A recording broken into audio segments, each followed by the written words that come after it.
സംഘടനാ പ്രശ്നങ്ങളെ തുടർന്ന് പാർട്ടി നേതൃത്വത്തിന് തലവേദന സൃഷ്ടിച്ച വയനാട് മുള്ളൻകൊല്ലി പഞ്ചായത്തിലെ ഒരു വാർഡിൽ ഏറ്റുമുട്ടുന്നത് കോൺഗ്രസ് നേതാക്കൾ തന്നെയാണ്.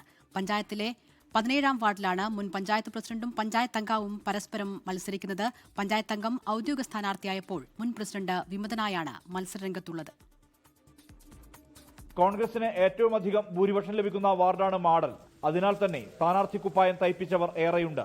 30 പേരാണ് ആദ്യഘട്ടത്തിൽ മത്സര സന്നദ്ധത അറിയിച്ചത്. അത് പിന്നീട് 18ആയി. ഏറ്റവും ഒടുവിൽ എണ്ണം കുറച്ചുകൊണ്ടുവന്ന 2 പേരിലേക്കായി ചർച്ചകൾ.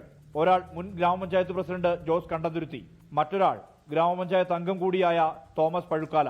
ജില്ലാ നേതൃത്വത്തിന്റെ ഇടപെടലിനൊടുവിൽ ഔദ്യോഗിക സ്ഥാനാർത്ഥിയായത് തോമസ് പഴുക്കാലയാണ്. ഇതോടെ സ്വതന്ത്ര സ്ഥാനാർത്ഥിയായി മത്സരിക്കാൻ ജോസ് കണ്ടന്തുരുത്തി തയ്യാറായി. വാർഡ് കമ്മിറ്റിയെ നോക്കുകുത്തിയാക്കിക്കൊണ്ട് മേലിൽ നിന്ന് മറ്റു വാർഡിലെ ആളെ ഇവിടെ സ്ഥാനാർത്ഥിയാക്കി കോൺഗ്രസ് പാർട്ടി. ഈ നടപടി ഇവിടുത്തെ കോൺഗ്രസ് പാർട്ടിയുടെ പ്രവർത്തകരും നേതാക്കളും ആരും അംഗീകരിക്കുന്നില്ല. അതുകൊണ്ടാണ് എന്നോട് സ്ഥാനാർത്ഥിയായി മത്സരിക്കണമെന്ന് ഇവിടുത്തെ കോൺഗ്രസ് നേതൃത്വവും ഇവിടുത്തെ പ്രവർത്തകരുമൊക്കെ ആവശ്യപ്പെട്ടത്. പാർട്ടി ഔദ്യോഗികമായി പ്രഖ്യാപിച്ച സ്ഥാനാർത്ഥിക്ക് പിന്നിലാണ് കോൺഗ്രസ് പ്രവർത്തകർ എന്നായിരുന്നു തോമസ് പഴുക്കാലയുടെ പ്രതികരണം. ഇവിടെ സ്ഥാനാർത്ഥി ആരെന്നോ ഏത് വാർഡിൽ നിന്ന് വന്നെന്നോ ഒന്നുമുള്ള ചർച്ചയില്ല. ആയിരിക്കുന്നയാൾ എന്താണ് ചെയ്യാൻ പോകുന്നത് എന്നുള്ള ചർച്ച മാത്രമേ ഉള്ളൂ. മറ്റുള്ള റിബൽ സ്ഥാനാർത്ഥിത്വത്തിനൊന്നും ജനങ്ങളുടെ ഇടയിൽ യാതൊരു സ്വാധീനവും ചെലുത്താൻ കഴിയില്ല. ഇവിടുത്തെ കോൺഗ്രസ് പ്രവർത്തകരും കോൺഗ്രസ് നേതാക്കളും ഈ 17ാം വാർഡിൽ ഒറ്റക്കെട്ടാണ്. കോൺഗ്രസ് പ്രവർത്തകർ 2 ചേരിയായാണ് പ്രചാരണ പ്രവർത്തനങ്ങൾ നടത്തുന്നത്.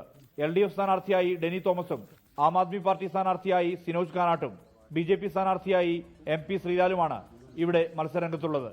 24 വയനാട്. ലോകത്തെവിടെയായാലും ഏത് സമയത്തും 24 വാർത്തകളും ഓഗ്മെന്റഡ് റിയാലിറ്റി പാക്കേജുകളും എക്സ്പ്ലെയിനറുകളും വിശദമായി കാണാൻ ഞങ്ങളുടെ YouTube ചാനൽ നിങ്ങൾക്ക് സബ്സ്ക്രൈബ് ചെയ്യാം.